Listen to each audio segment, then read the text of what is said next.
तो दोस्तों आज हम फिर से आपके लिए लेकर आए हैं देश दुनिया की सभी ताजा बड़ी खबरें। फटाफट एक एक कर विस्तार से आज आपको बताएंगे, तो वीडियो को अंत तक जरूर देखें। दोस्तों वीडियो बनाने में हमें काफी मेहनत लगी है, तो वीडियो को लाइक जरूर कर दें। जी हां दोस्तों, पहली खबर में आपको बताएंगे जो बिग ब्रेकिंग न्यूज सामने निकल कर आई दोस्तों कि आज पूरे देश में ट्रेनों को रोकेंगे किसान। मोदी अमित शाह के छूटे पसीने।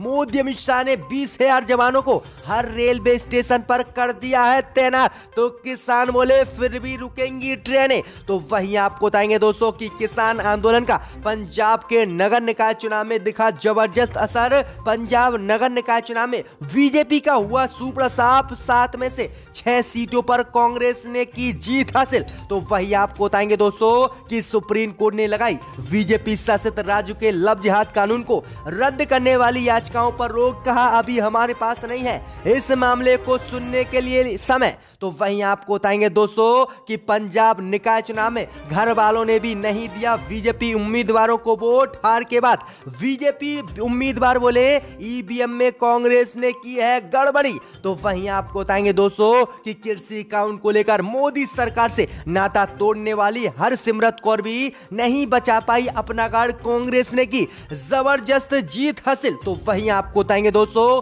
कि राहुल गांधी ने अपना पिता राजीव गांधी के हत्यारों को किया माफ, कहा मेरे पिता मुझ में ही है जीवित। तो वहीं आपको बताएंगे दोस्तों कि केजरीवाल ने किया बड़ा ऐलान। बीजेपी ने दिल्ली में किसानों के लिए ठुकमाई कीले, तो यूपी में अब ठोकेंगे हम खूंटा। तो सभी खबरों को आपको एक एक कर बताएंगे दोस्तों, वीडियो को लाइक कर दें।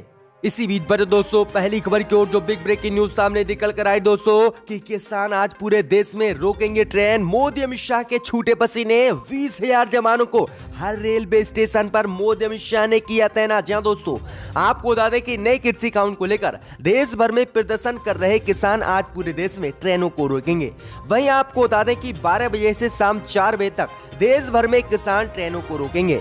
इस बार पूरे देश में इस आंदोलन को करने की किसानों ने अपील की है। गौरतलब है कि पिछली बार हुए देशव्यापी चक्का जाम में दिल्ली, यूपी और उत्तराखंड को बाहर रखा गया था, लेकिन इस बार रेल रोको अभियान में हर राज्य में ट्रेनों को किसान रोकेंगे। इसी को देखते हुए मोदी अमित शाह के पसीने छूट गए और मोदी अमित शाह ने रेलवे प्रोटेक्शन स्पेशल फोर्स की 20 कंपनियों को तैनात किया है। रेलवे के मुताबिक सबसे अधिक पंजाब, हरियाणा और उत्तर प्रदेश में नजर रखी जाएगी। वहीं आपको बता दें कि किसानों के ऐलान के मद्देनजर रेलवे ने भी खास तैयारी की है। देश भर में रेलवे प्रोटेक्शन फोर्स की 20 अतिरिक्त कंपनियों को तैनात किया गया है, यानी इसमें लगभग 20,000 जवानों को तैनात किया गया है। सबसे अधिक जवानों को पंजाब, हरियाणा और उत्तर प्रदेश सहित पश्चिम बंगाल की रेलवे स्टेशनों पर तैनात किया गया है। वहीं आपको बता दें कि मोदी अमित शाह के पसीने छूट गए हैं। वहीं आपको बता दें कि किसानों ने साफ किया कहा है कि अगर मोदी अमित शाह ने कृषि कानून को वापस नहीं लिया तो अभी तो सिर्फ ट्रेनों को रोका है, आने वाले समय में वे ट्रेन और सभी रोडों को ब्लॉक करेंगे और किसी को भी नहीं रोडों और ट्रेनों पर चलने देंगे। इसलिए मोदी अमित शाह आज कृषि कानून को रद्द कर दे। तो दोस्तों बड़ी अपडेट आ रही कि आज पूरे देश में किसान ट्रेनों को रोकेंगे और मोदी अमित शाह ने 4 राज्यों में 20,000 सैनिकों को रेलवे स्टेशनों पर तैनात कर दिया है। इसी बीच पर तो दोस्तों अगली खबर की ओर तो पंजाब में किसान आंदोलन का दिखा जबरदस्त असर। पंजाब नगर निकाय चुनाव में बीजेपी का हुआ सुपड़ा साफ, 7 में से 6 सीटों पर कांग्रेस ने किया कब्जा। जहां दोस्तों आपको बता दें कि किसान आंदोलन के बीच कई राज्यों में नगर निकाय चुनाव हुए। हरियाणा, राजस्थान के बाद अब पंजाब में भी बीजेपी को बड़ा झटका लगा है। पंजाब नगर निकाय चुनाव में कांग्रेस को बड़ी जीत मिली है। 7 नगर निकाय में से 6 में कांग्रेस को जीत मिली है, यानी पूरे तौर से बीजेपी का पंजाब में सुपड़ा साफ हो गया है। इसके साथ ही शिरोमणि अकाली दल को भी बड़ा नुकसान हुआ है।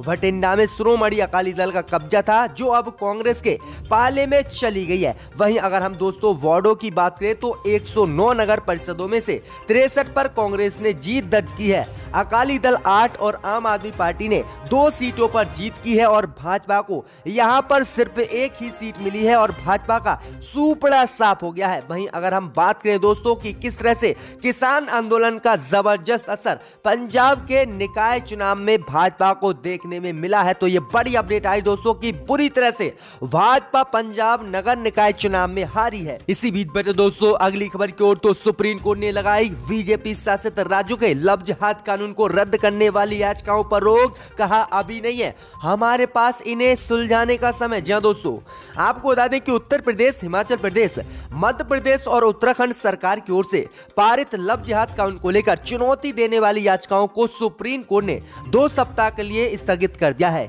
इससे पहले 6 जनवरी को सुप्रीम कोर्ट ने उत्तर प्रदेश और उत्तराखंड में लागू लव जिहाद कानून के विवादित प्रावधानों पर रोक लगाने से इनकार कर दिया था। हालांकि बाद में कोर्ट इस पर बातचीत के लिए तैयार हो गया था। दरअसल आपको बता दें कि बीजेपी शासित राज्यों ने लव जिहाद गंभीर समस्या को मानकर कानून बनाने का ऐलान किया था, जिसमें उत्तर प्रदेश, उत्तराखंड, हिमाचल प्रदेश और मध्य प्रदेश की भाजपा सरकार की ओर से लव जिहाद कानून बनाया गया था। लेकिन इस कानून को रद्द करने के लिए सुप्रीम कोर्ट में 6 याचिका डाली गई थी। लेकिन 6 याचिकाओं पर अब सुप्रीम कोर्ट ने रोक लगा दी और कहा कि अभी हमारे पास समय नहीं है, हम बाद में इस पर सुनवाई करेंगे। तो ये बड़ी अपडेट आ रही दोस्तों। इसी बीच में दोस्तों अगली खबर और तो पंजाब के निकाय चुनाव में बुरी तरह से हारी भाजपा। तो बीजेपी उम्मीदवार बोले कि ईवीएम में कांग्रेस ने की गड़बड़ी। जय दोस्तों, आपको बता दें कि अक्सर देखा गया है कि चुनावों में जब बीजेपी जीतती है तो विपक्ष आरोप लगाता है कि ईवीएम में गड़बड़ी रही है। लेकिन किसान आंदोलन के बीच पंजाब के निकाय चुनाव में भाजपा का सुपड़ा साफ हुआ तो बीजेपी के उम्मीदवार अब ईवीएम का रोने लगे। बीजेपी के उम्मीदवार ने कहा कि उनके घर में 15 से 20 लोग हैं, लेकिन वोट उन्हें कुल 9 मिले हैं। उनका आरोप है कि कांग्रेस ने ईवीएम में पंजाब में गड़बड़ी की है। दरअसल आपको बता दें कि बीजेपी उम्मीदवार ने कांग्रेस पार्टी हाय हाय के नारे लगाते हुए कहा है कि उन्हें सारी गली के वोट मिले, लेकिन रातों रात मशीनें कांग्रेस ने बदल दी। उनका कहना है कि 12 वार्ड से बीजेपी हमेशा जीतती आई है, पर इस बार उसे शर्मनाक हार का सामना करना पड़ा है। उनका कहना है कि चुनाव में जमकर धांधलेबाजी की गई है। बीजेपी के उम्मीदवारों को हराने के लिए सरकार मशीनरी का इस्तेमाल कर रही है। वहीं आपको बता दें कि बीजेपी उम्मीदवार ने कहा है कि मेरे घर में 15 से 20 वोट खुद के हैं, लेकिन मुझे कुल 9 वोट ही पंजाब के निकाय चुनाव में मिले हैं। और कहा है कि पंजाब में कांग्रेस ने ईवीएम से छेड़छाड़ की और भाजपा को यहां पर हराया है। तो किस तरह से पंजाब के निकाय चुनाव में घर वालों ने भी बीजेपी उम्मीदवार को वोट नहीं दिए, तो किस तरह से पंजाब में सुपड़ा साफ हुआ है भाजपा का। इसी बीच पर दोस्तों अगली खबर की ओर, तो कृषि कानून को लेकर मोदी सरकार से नाता तोड़ने वाली हरसिमरत कौर भी नहीं बचा पाई अपना गाड़। कांग्रेस ने की जबरदस्त जीत हासिल। किया दोस्तों, आपको बता दें कि पंजाब निकाय चुनाव में भाजपा और अकाली दल ने अलग अलग चुनाव लड़ा और दोनों ही पार्टियों को निराशा हाथ लगी है। कृषि कानून को लेकर मोदी सरकार से नाता तोड़ने वाली हरसिमरत कौर भी अपना गढ़ नहीं बचा पाई। भटिंडा निगम चुनाव में 50 सीटों के नतीजे आ चुके हैं। कांग्रेस को 43 सीटें मिली है, तो वहीं अकाली दल को 60 सीटों पर जीत मिली है। भाजपा और आम आदमी पार्टी अपना खाता भी नहीं खोल पाई। इसके अलावा जो भाजपा से कृषि कानून को लेकर नाता तोड़ चुकी हरसिमरत कौर अपने गढ़ में अपनी पार्टी को नहीं जिता पाई और कांग्रेस ने यहां पर जबरदस्त जीत हासिल की है। तो वहीं सनी देओल भी अपने लोकसभा क्षेत्र गुरदासपुर से बीजेपी को 1 सीट नहीं दिला पाए और सभी सीटों पर हारे और कांग्रेस ने जबरदस्त जीत हासिल की है। तो ये बड़ी अपडेट आ रही कि किस तरह से कांग्रेस की पंजाब में आंधी चली और भाजपा सहित अकाली दल पंजाब में भाजपा के बुरी तरह से हारे हैं। तो ये बड़ी अपडेट आ रही दोस्तों। इसी बीच बचे दोस्तों अगली खबर की ओर, तो किसानों को लेकर आम आदमी पार्टी बीजेपी पर हुई हमलावर। कहा बीजेपी ने दिल्ली में ठुकवाई किसानों के लिए कीले, तो हम यूपी में ठोकेंगे खूंटा। जी हां दोस्तों, आपको बता दें ये बड़ी खबर सामने निकल कर आई दोस्तों कि आम आदमी पार्टी के नेता और सांसद संजय सिंह का कहना है कि आप कील का जवाब बीजेपी को खूंटे से देगी। बीजेपी ने दिल्ली में कील ठुकवा दी, तो केजरीवाल ने कहा कि हम यूपी में खूंटा ठोकेंगे। सांसद ने ट्वीट किया है कि कील का जवाब अब आम आदमी पार्टी यूपी में बीजेपी को खूंटे से देगी। वहीं आपको बता दें कि उन्होंने कहा कि जिस तरह से भाजपा ने दिल्ली में किसानों को रोकने के लिए रोडों पर कीलें लगवाई हैं, लेकिन अब हम उत्तर प्रदेश में चुनाव जीतकर यूपी में खूंटा ठोकेंगे और भाजपा को बुरी तरह से हराएंगे। तो ये बड़ी अपडेट आ रही है, बड़ा ऐलान केजरीवाल ने दिल्ली में किया है।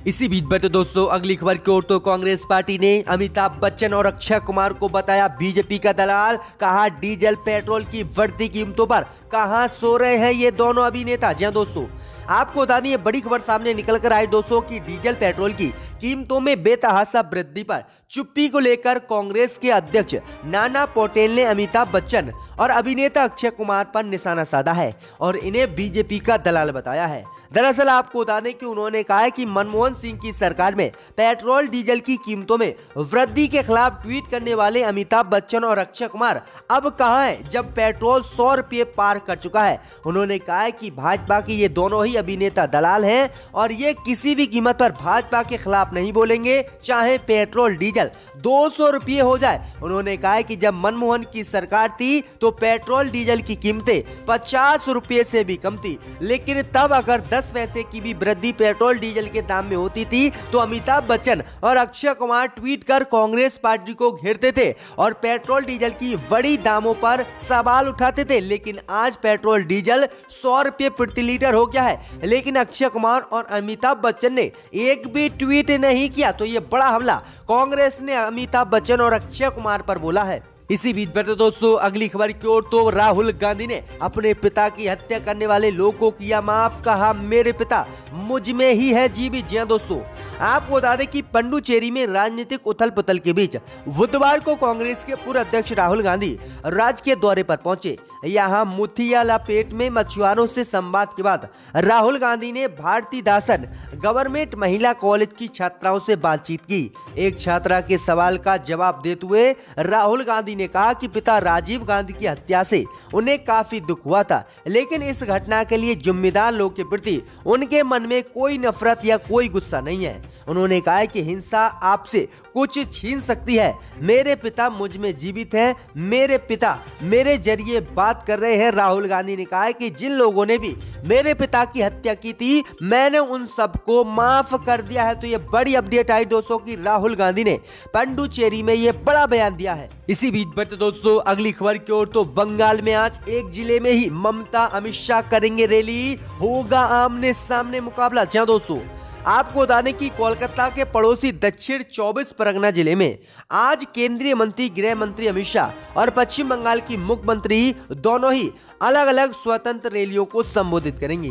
दरअसल आपको बता दें कि पश्चिम बंगाल में आगामी चुनाव के लिए पहली बार बनर्जी और शाह एक ही जिले में लगभग एक ही समय पर रैलियां करेंगे। शाह बृहस्पतिवार को शुरू हो रहे 2 दिवसीय दौरे के लिए आज रात बंगाल पहुंचे हैं। उनका दक्षिण 24 परगना जिले में सागर द्वीप के पास कांकी द्वीप के दौर के कार्यक्रम है, जहां वे भाजपा के सभी भाजपा कार्यकर्ताओं को संबोधित करेंगे। वहीं आपको बता दें कि यहीं पर ममता बनर्जी भी एक रैली को संबोधित करेंगी। आज अमित शाह और ममता बनर्जी एक ही जिले में एक ही समय पर रैलियों को संबोधित करेंगे। देखते हैं कि अमित शाह और ममता बनर्जी कौन कौन से ऐलान करती हैं। इसी बीच बढ़ते दोस्तों अगली खबर की ओर तो अब गुजरात में भाजपा को टक्कर देंगे केजरीवाल। कहा हर सीट पर गुजरात में लड़ेंगे चुनाव। जहां दोस्तों आपको बता दें कि पंजाब के निकाय चुनाव में आम आदमी पार्टी को भले ही करारी हार का सामना करना पड़ा हो, लेकिन पार्टी अब गुजरात में होने वाले आगामी विधानसभा चुनाव के लिए कमर कसने की तैयारी कर चुकी है।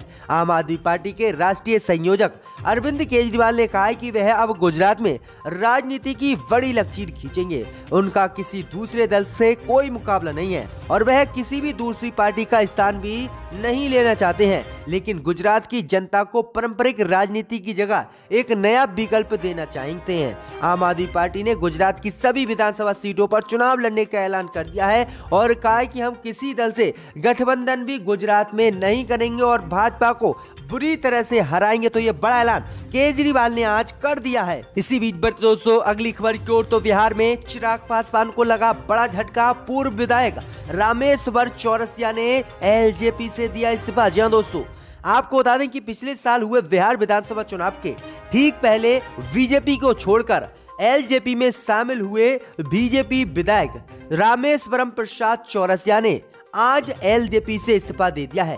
भाई आपको बता दें कि उन्होंने पार्टी के राष्ट्रीय अध्यक्ष चिराग पासवान को अपना इस्तीफा सौंप दिया है। अपने इस्तीफे पत्र में चौरसिया ने विधानसभा चुनाव में लोजपा से टिकट देने के लिए अध्यक्ष को धन्यवाद दिया। चौरसिया ने 2020 में लोजपा से चुनाव लड़ा, हालांकि उन्हें हार का सामना करना पड़ा। लोजपा से इस्तीफे देने के बाद चौरसिया ने आगे की रणनीति के बारे में खुलासा नहीं किया है, लेकिन संभावनाएं जताई जा रही कि वह फिर भाजपा में शामिल हो सकते हैं। सबकी है सर, और यकीनन जो अपोजिशन की तरफ से